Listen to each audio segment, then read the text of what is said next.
do, essentially, and how they can break people, literally break people. When you're little, you have no awareness of sex or race or where someone is from. You just don't. I remember not even knowing the concept of mixed race or the fact that my skin was different until I was 5. And a white girl, you know, in reception looked at my skin and looked at my knees and, you know, pointed to my skin and said, you're dirty. You're dirty because you're brown. And I went home absolutely believing this. And I remember scrubbing away in the bath till my skin was actually red, and saying to my mum, you know, Mummy, I'm dirty, I'm still not clean yet, because I didn't understand why I was brown and why my mum had this beautiful, wonderful skin tone, you know, that looked like everybody else that I saw. I just didn't understand it. And that's when she sat down and she explained, you know, Mummy is white and Daddy is black, and that's why you're mixed race. So I became to own that title of being mixed race. And through primary school, you know, I never remember anything being mentioned. And then I hit secondary school. And I remember a white girl mentioning Natalie Emmanuel, who has, you know, pretty much the same hair as me, and saying that her hair was frizzy, it was, you know, it wasn't attractive, it was big, it was too big. And it made me sit there and think, okay, she must be right. She must be right. So I wholeheartedly believed that having curly hair was unattractive, that people wouldn't find me attractive, that people wanted to see me with straight hair, and then I would get so many nice comments when I straightened my hair. So I put 2 and 2 together and I thought, well, you know, that must be how people see me. Like, when they see me as attractive, they see me as attractive because I have straight hair, because I look a certain way. So, and let me tell you this, I started straightening my hair from the age of 7. 7 years old. By the time I was 8, I knew how to use straighteners by myself. I could straighten my whole head hair. Yeah, it would take 2 or 3 hours, but I knew how to do it. I don't know why my mum let me do that. I really don't. But I guess she wanted me to feel comfortable and happy in whatever way that I did. So I know that she probably encouraged that, but it was coming from a place of love. Whether it was right or not is, you know, it's debatable. And I just, it brought down my self-esteem so much and how I viewed myself. And then on top of that, when you start dating, I remember the first comment my first ever boyfriend said to me when his friends asked to see a picture of me was, because they said to him, oh, didn't realise that you were into black girls. He said that he turned around and said to them, oh, it's okay.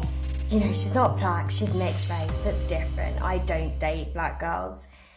And I honestly, and I'm so ashamed to admit this, but I actually took that as a compliment. I actually sat there and thought, whew, you know, like, thank God I'm not black. And that was my privilege, you know, and I actually wholeheartedly believe that, which is so wrong, you know, because he only liked a certain side, because I acted a certain way, which, and that seems to be a common problem, honestly, let me tell you, especially with parents. Oh my gosh, the parents of the white guys that I've ever dated have all said, oh, I didn't realise that you're into black girls, or, oh, she's black, oh, she's mixed, that's, you know, that's interesting. They've all reported back to me that that's what their parents have said. Why is that even a thing? I literally have no idea. But it makes you feel like, and then it makes you feel like you're an experiment, you know, and especially when when, you know, guys have said to you, oh, I've never dated, you know, a black girl before, or a mixed race girl before. It's like, what? Like, I'm your experiment then? You know, you don't feel comfortable going for a black girl, so you want to try me out? Like, why is that even a thing? I have no idea, and that's literally how it comes across to someone, you know, who is black. You see that, and it belittled my self-esteem so much, alongside seeing in the media, you know, what was popular was white women with straight or blonde hair, blonde or brown hair, and having green or blue eyes. You know, that was attractive. And every time I went into Superdrug or Boots with my friends, and they could find their foundation shades and I couldn't, like, you know, it was, oh, I'm not that, so they don't cater for me. And this just stems, and it builds up and it builds up and it builds up and it builds up to your self-worth. It's just belittled so much. You feel so helpless. You feel like it doesn't matter what people, you know, what you can do. Like, you will never be deemed as, you know, as attractive or, you know, or acceptable because of how dark your skin tone is. And it pains me as well, because the mixed race, you know, or the black actors that I would see represented are all light-skinned and they have straight hair, you know, when I was growing up. So I thought that to be an actor, I had to speak well and I had to have straight hair. That was the only way I would actually ever even get a look in. And let me tell you, first and foremost, the action of not doing anything. When you hear comments, or, you know, or someone says something that's a bit off-putting, or if you turn around and say, oh yeah, but they're just old, they don't mean it like that. I was in W Hostess and I was literally looking at a birthday card for my sister, for my, like, 7-year-old sister, standing in the middle of the aisle, was just looking, and this white man just bumped into me, and I actually apologised. This is the mad thing, right? I actually apologised. Someone who apologises so much when they don't need to. I actually said, oh, sorry, sir. And he turned around and was like, get out the way, you fucking monkey. And I was like, hold on, what? Excuse me. I chased him around his, like, I walked, best believe I walked behind that man in W. Smith round to when he got to the post office bit. And I called him out and I said, what did you just say? And he was muttering, you know, like the N-words, and, you know, calling me a gonny, and all that shit like that. And I'm standing there going, can you not just hear yourself right now? What you've said is incredibly racist.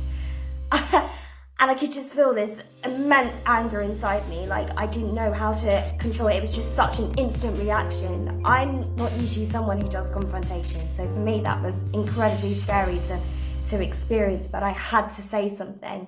And I kid you not, there were about 30 people in that shop watching the incident, and not one person stepped in and said something.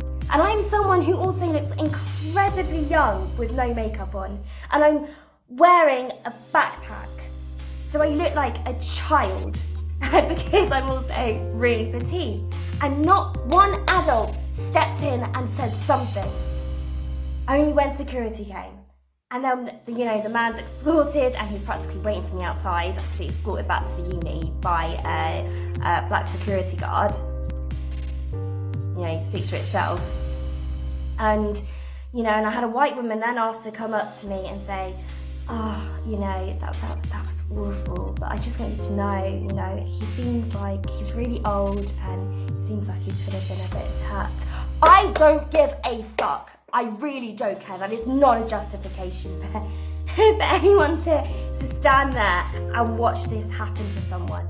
I don't understand. I really don't understand. Like, I get that people can be fearful, but by you sitting there and watching it and thinking it's your entertainment while you're queuing up and not supporting, it's like you are supporting that. You're supporting that man because no one's stopping him until the security come in, you know? No one's stopping him, so you're allowing it to happen. And I beg you, like, to my white friends, and, you know, and those who are white that are listening, your voice does mean something when you speak up in these situations, because people will listen to you. So you need to speak up and you need to call out. You know, I don't care like whether it is only just white people and someone says something, you know, call it out, and no one should be thinking that another skin tone or another race is better than another. It's just basics of human beings, you know? It's human respect, basic rules of respect. And it wasn't, and this brings me up to another point, because I only started liking myself and my hair when later towards my secondary school years, before I went on to uni, I was friends with heavily in a white group, and those girls really liked my curls and they encouraged me to wear my hair curly, you know, all the time. And for that, you know, like, I have so much to be thankful for, because and it's mad, it's actually messed up. It wasn't until someone who was white turned around and said, I really like your hair, I actually believed it. It's mad, isn't it? It's just mad. So what I have to say is, you have a responsibility to be anti-racist, and you have a responsibility to speak up when someone has said something offensive. And it doesn't mean you have to go in an attack. You can just literally say, hey, sorry, like, you just said something. Can you just clarify what you mean? I'm not really, you know, it's coming across this way, and you know, explain yourself. And it's, you know, we need to catch out these things, definitely. Your words definitely have power. You know, they can destroy someone's self-esteem.